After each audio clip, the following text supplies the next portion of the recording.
they measure the energy in the room because our intention actually raises the energy in the room where the people are being healed. And when the energy gets to the right sort of frequency, they funnel everyone back into the room, and you sort of make this cage around the person.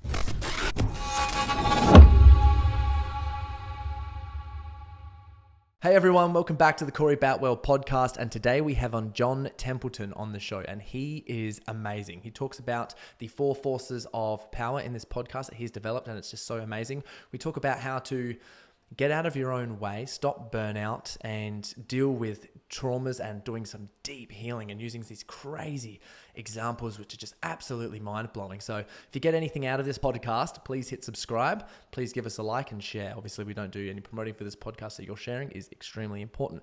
Furthermore, if you're interested in any of my coaching, please send me a message on my Instagram, Corey Boutwell, or head to my website, coreyboutwell.com, and you can see everything that I have available there, especially if you're a man and you're ready for a new chapter in your life to be the best version of yourself. That is what we specialize in, help you get purpose and routine and structure, baby. So yeah, send us a message if you like any of that. So without any further ado, welcome back to this very special podcast, and I'm really excited for you guys to listen to it. So let's dive in. John, thank you so much for coming on to the show. My absolute pleasure, Corey. It's good to be here. Yeah, I'm excited.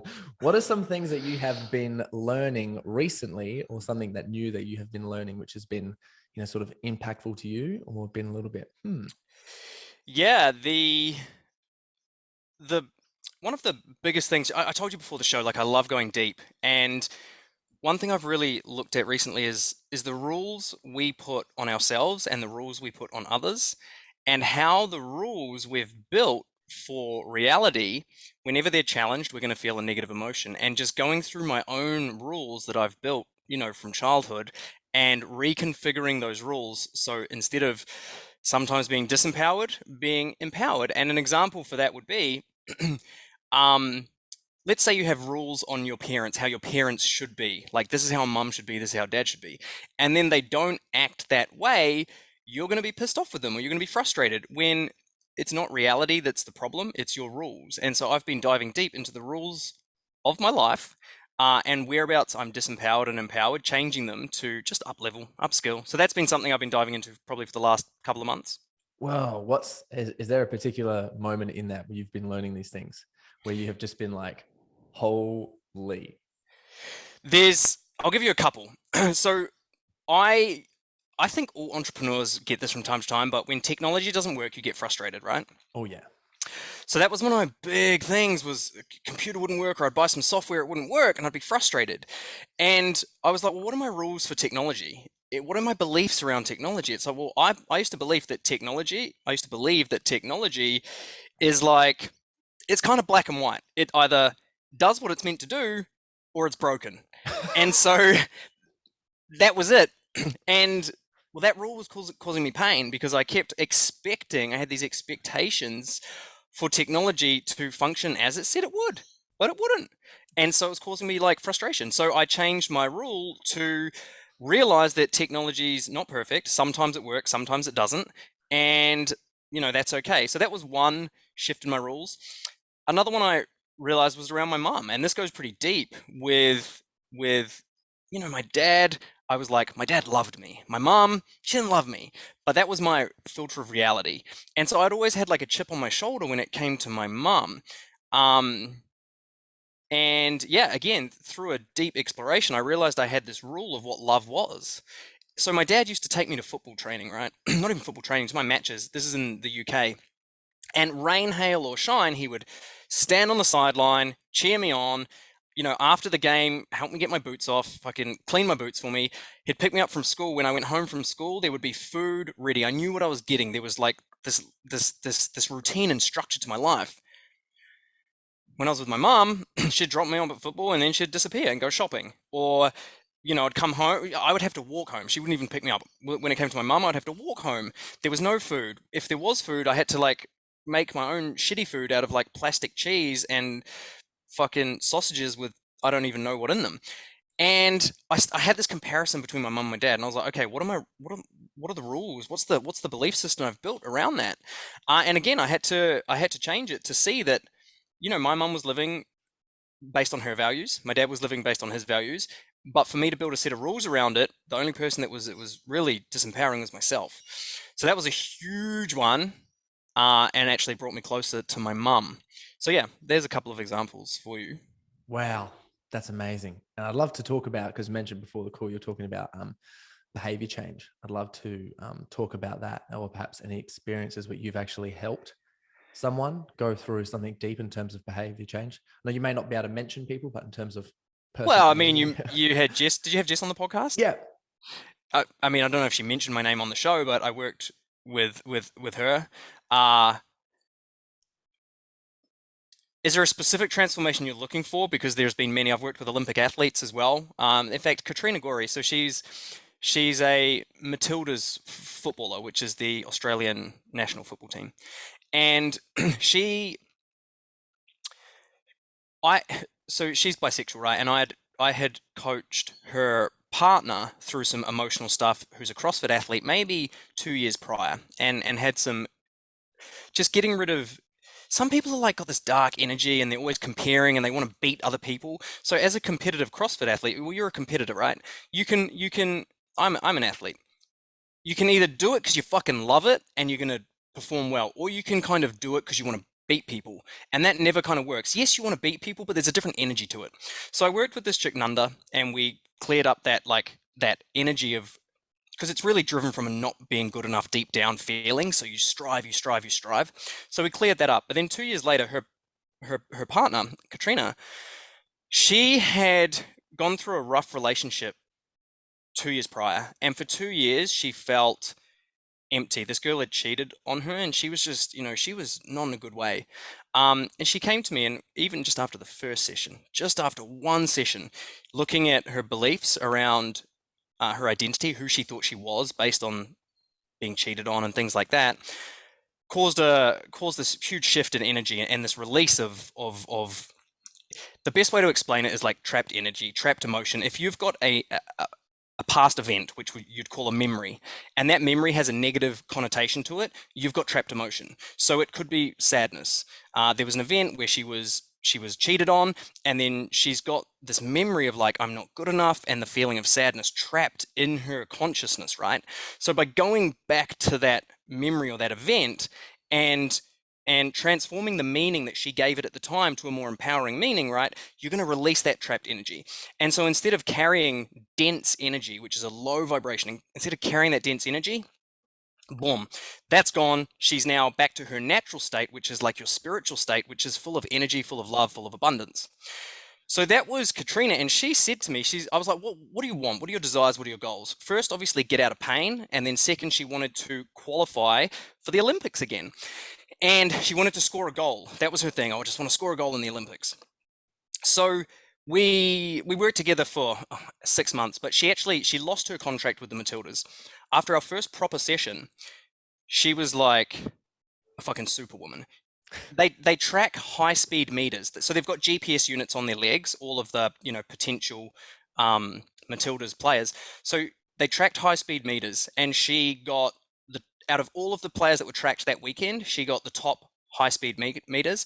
She also got the top distance traveled out of any athlete that was monitored. So we're talking about sort of 50 athletes in the whole women's football league. She topped them both, and she got player of the day for that game, and she got a write up in the newspaper saying, what the fuck, this girl is like 2 years of like average performance, and they were just like, who is this woman? And I got goosebumps now. I don't know if you can see that, but I'm I can see them. goosebumping up. So I just after one session, dude, released all of that. Call it trauma, but some people don't like that word. Just heavy energy, and yeah, she was away laughing. Anyway, she got her contract back, she got back into the Matildas, and then in the Olympic qualifiers she scored a fucking goal, and she was on the news. It was unreal, man. She was on the news, she was like celebrating. I took a screenshot, and it was like a fairy tale. It was really cool. Wow. Really cool. So like, do you ask certain questions? Like what do you do to sort of have that shift? Questions are powerful, so yes, absolutely, and they help you get to the root cause. um It is always a shift in perception. All healing is always a shift in perception. There's no other way. It's just going back to the event, and there are tools and techniques and strategies using neurolinguistic programming, hypnotherapy, timeline therapy. I've got my own modalities as well, to essentially any limiting perceptions people have in the present. So it could be the rules they have, like they're affecting them right now, but also going back to when those rules got made up, going back to the root cause, and doing the transformation back then. And sometimes some people call it a change personal history. So you've got this history, right, which happened in the past, even though past and future don't really exist, but it happened in the past, so it's in your consciousness. And essentially, Dr. Joe Dispenza has this quote, which is, "A memory without the emotional charge is called wisdom." So it's really about going back and discovering the secret, the hidden wisdom in all of these negative events. That's the key to it. Wow. And have you done much like Joe Dispenza stuff yourself, or?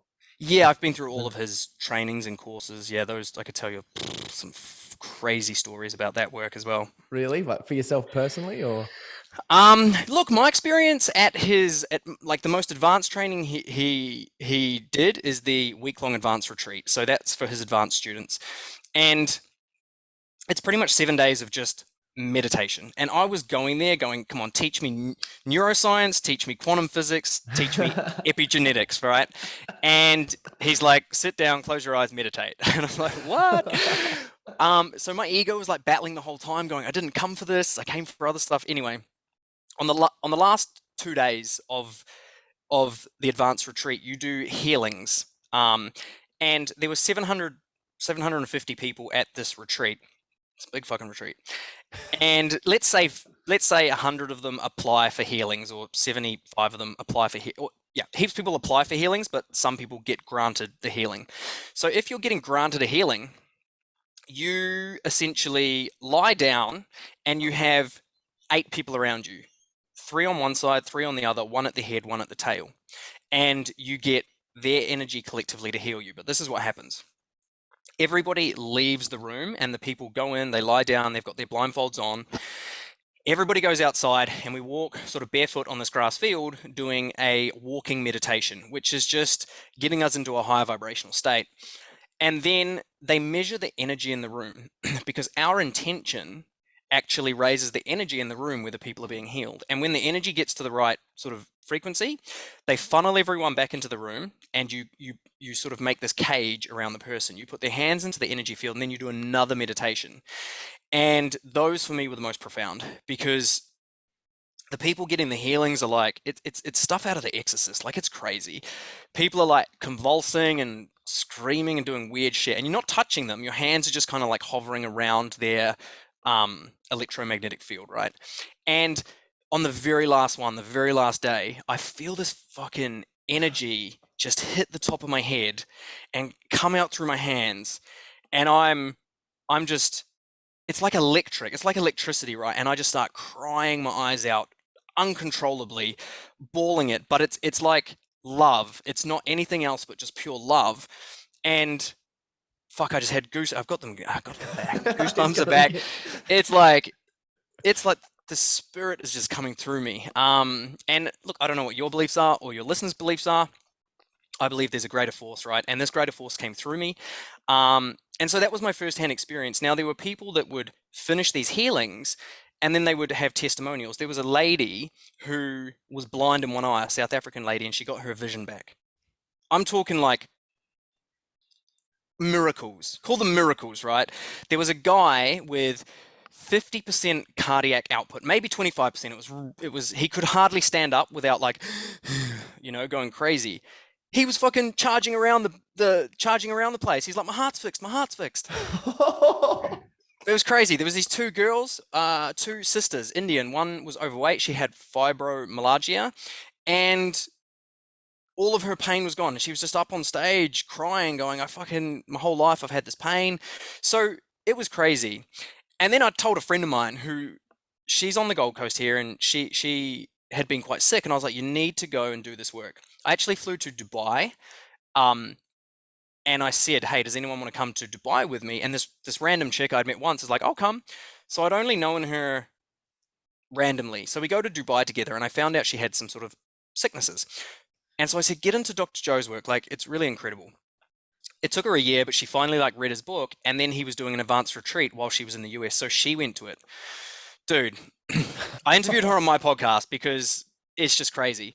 But so she applied for a healing. She got granted a healing, so she's lying down, and the energy's coming in, and she feels it, and then she hears this whisper in her ear, and it's this little being saying, "I'm here to heal you. Like, can I come into your body?" She's like, "Sure." And all these beings went into her body. I'm just repeating what she said, right? You can ask her. These beings went into her body, lifted her up off the ground. I've seen that happen because it happened when I was doing that to other people. So she gets lifted up off the ground, and she explains it as someone just holding her hips and like dragging her around the room. So that's happening to her. Her shoulder gets dislocated, pops out, right? So it's pretty vigorous. She's small and like not strong. Um, but anyway, her shoulder pops. The meditation ends, but the beings say to her, "We're not finished. Don't let them wake you up." So you're still kind of like conscious. You know what's going on. You're aware, and so she could hear the staff saying like, her name's Annabelle. It's like, Annabella, like, wake up. She wouldn't. She's like, "No, I'm going to stay here. I want to get healed." Anyway, there's a photo of her. They put chairs around her because all this crazy shit was going on, and everyone else had kind of finished. So anyway, the chairs are around her. They keep trying to wake her up. Eventually, she's like, "Okay, I got to wake up." And the beings are like, "Okay, we're going to come back for you when you go to sleep this evening." So she wakes up, and she's like, "What the fuck just happened?" That's kind of the end of the retreat. That night, she goes back to the Airbnb. Her mum's there with her, and they're sharing a bed in this Airbnb. And Annabelle says to her mum, "Mum, the beings said they're going to come back for me tonight. I don't know what that means. I don't know if it's going to happen, but if anything weird happens, just know that I'm okay." So she's lying in bed, and she hears the voice again. It's like, "Hey, we're here to heal you." And she's like, "Okay." They go in, she lifts up on the bed again. Her mum's like, "Are you okay?" And she's like, yes, mum, I'm okay. Like, you can leave the room or whatever. She gets fucking thrown around the room because she had the doona on her. It was like fucking Exorcist style, the whole thing going crazy. Anyway, that happened. Same thing, and then they finally were like, you're healed," and they left. And she was a personal trainer before that. She became a healer. Like, she's now into healing and helping people with that. So yeah, some of that work is really really impressive. And just crazy. Yeah, It's so crazy. yeah. I love it. It's like it's just it's there and it's happening, people. Yes, yes. So I mean, there is another world. There really is, and it's yeah, it's kind of exciting because a lot of people day to day don't play with the spiritual aspect. They might say they're spiritual, but it's like, well, how far do you take that? Because some of the work that's going on is really deep and really powerful. Yeah. How do you apply it to your coaching? It's a great question. I do a lot of visual. So I call it the four forces of power, which is essentially how do you get someone from a disempowered state to an empowered or powerful state? And one of those forces is imagination.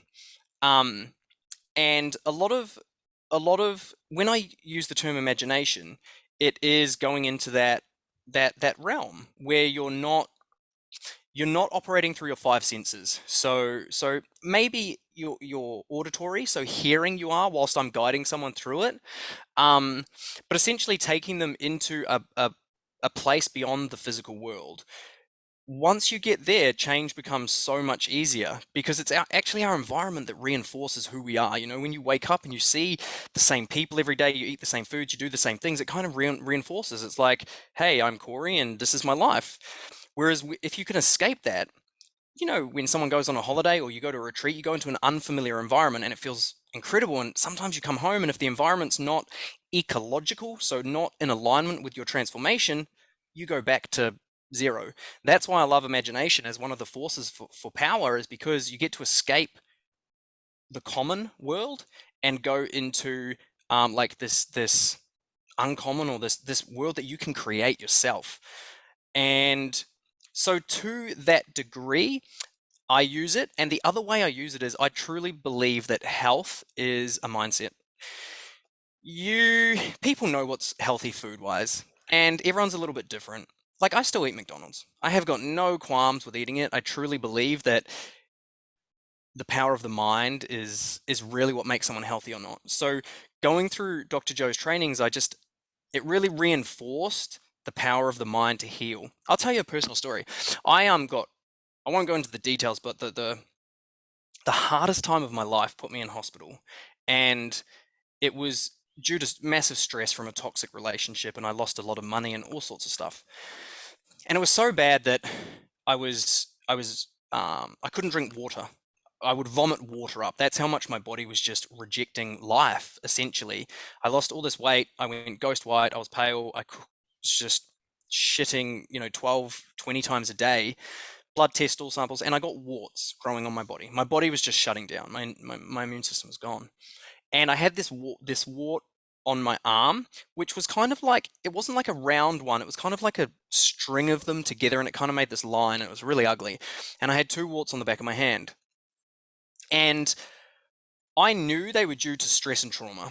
And I knew that if I could heal the trauma that had caused them, they would disappear, which might sound crazy to a lot of people, but I guess that's just my belief system, and I know it to be true.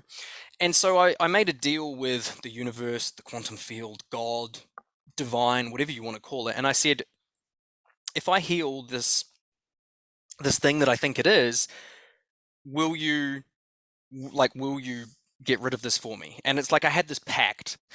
And so because it was this relationship that caused me a lot of stress, struggle, pain, suffering, I was like, okay, I'm going to heal the parts of this relationship that I believe are linked to this. And I remember one day it hit me. I was like, oh my God, I know what it is. Like, I'm holding on to this resentment towards this person. So I started doing work to heal it. And I went to bed that night, and I was doing my journaling, went to bed, and I was sort of mulling over it. And I had this just beautiful realization, and this association went from kind of resentment to appreciation.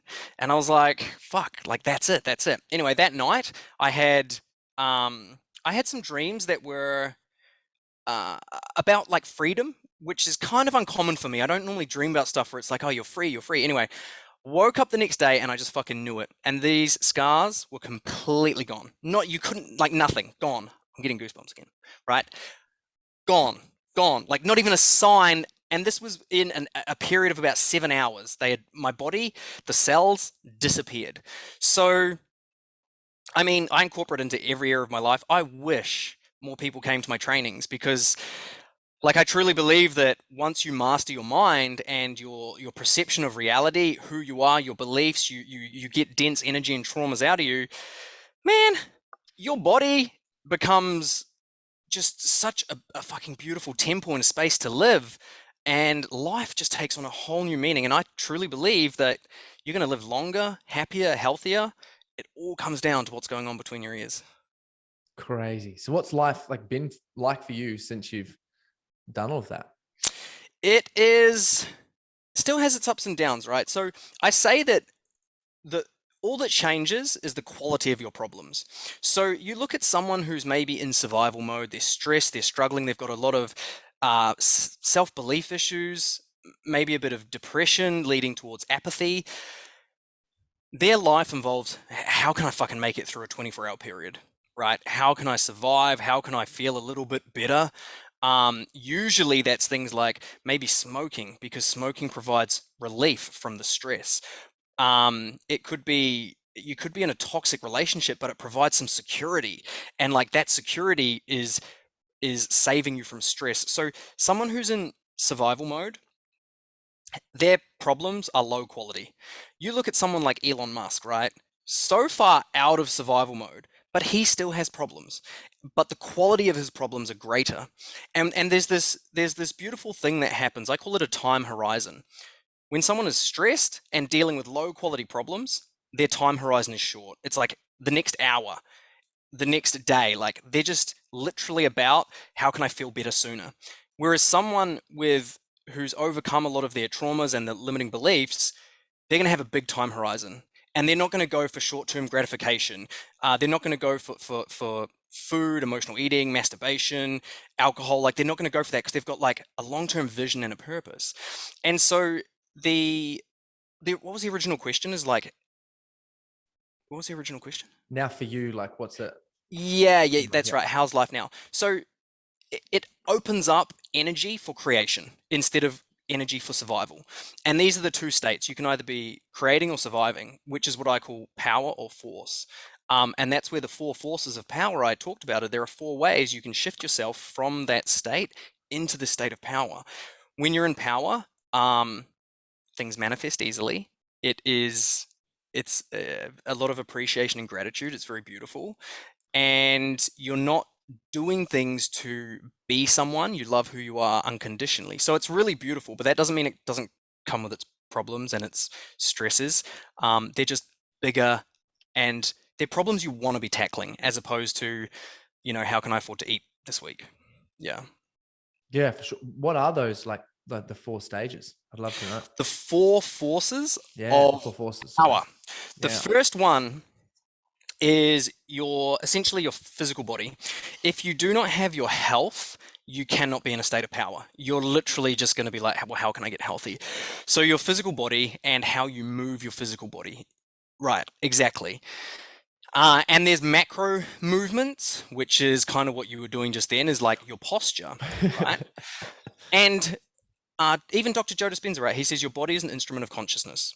And so your body is the first level of consciousness. If you can change your posture, you're going to change the way you feel. So that's like a macro movement. And then micro movement is like smiling, right? Something small. If you smile, you feel good. It starts to elevate the way you feel.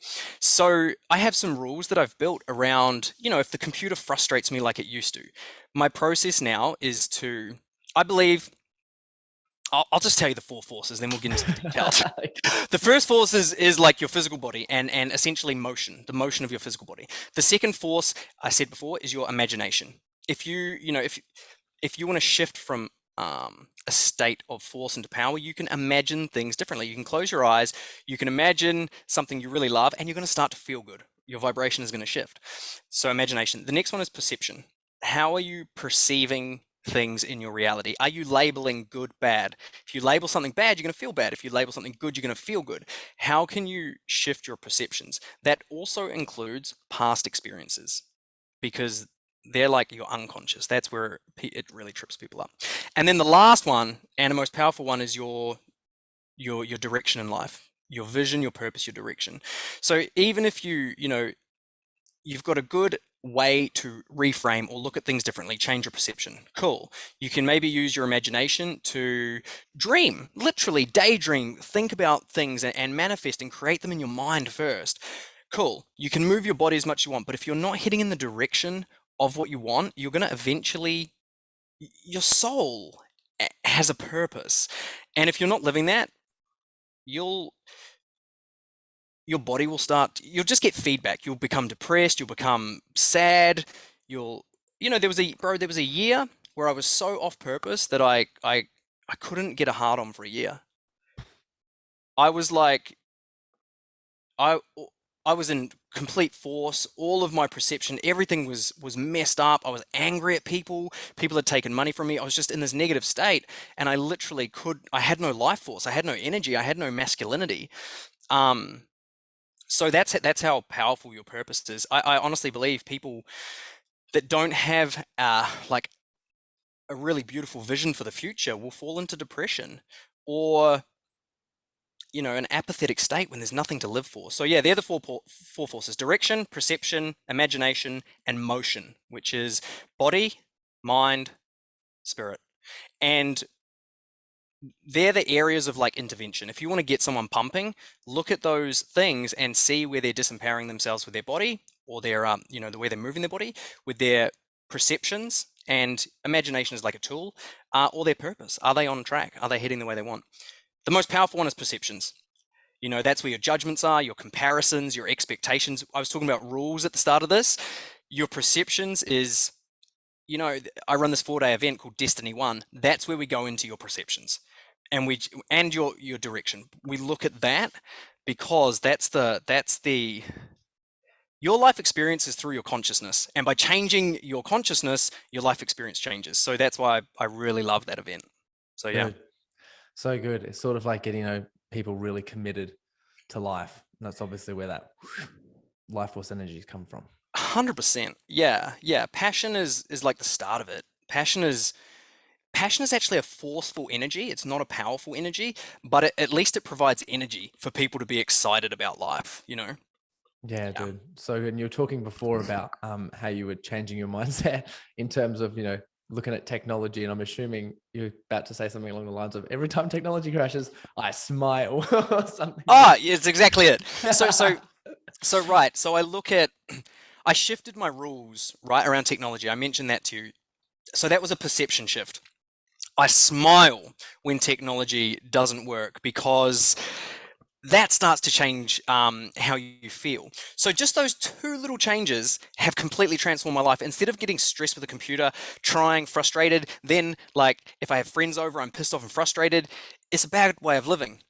So just that change of perception and that movement of my body is like it's an anchor, right? So it's like I get it. I get it, computer. I get it, technology. You work sometimes, sometimes you don't. That's cool. I'll come back later and we'll get going.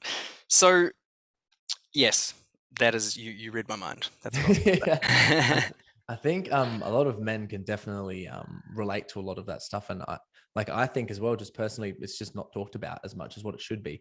Like being in the world, you talk about it quite a lot and can and see it everywhere. But I do believe that there's so many people out there that are like, what the hell is going on? And it's taking a look inwards at exactly what you were speaking about. Like if if you're getting all of these symptoms, they're like, what the hell am I supposed to do about this?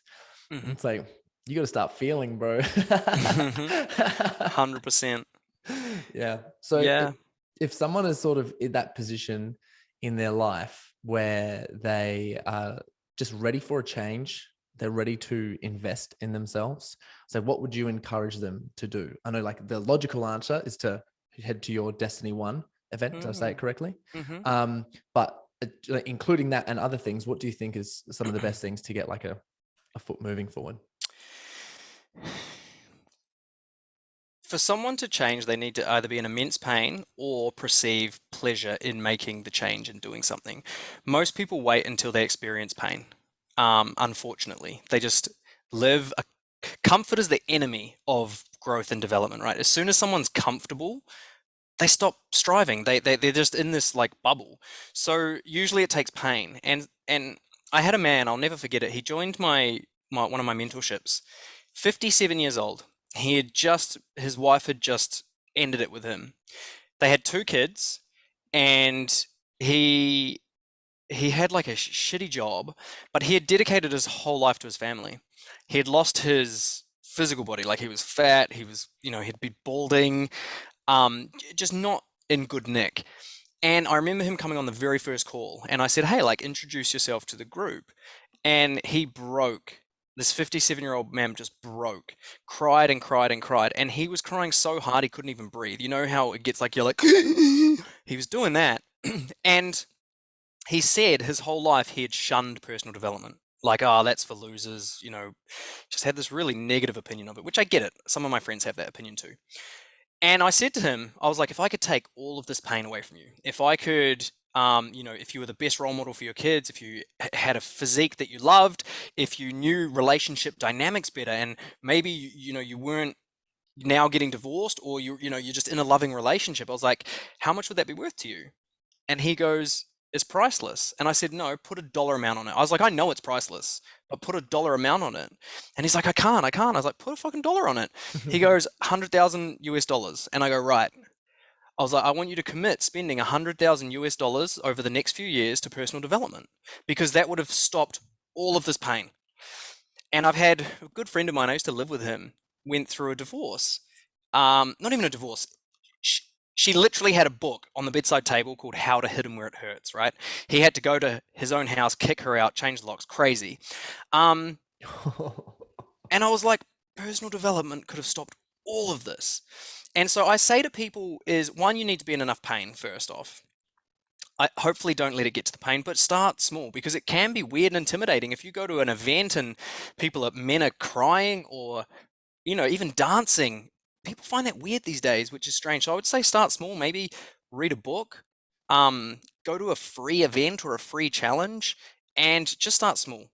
Uh, yeah, and ask yourself, like, are you living are you living your best life? And really challenge yourself to dream and to dare and to see what's possible, and let that, either the pleasure of that dream or the pain of being stuck where you are, drive you to take that first step and reach out, to get a coach, join an event, do something.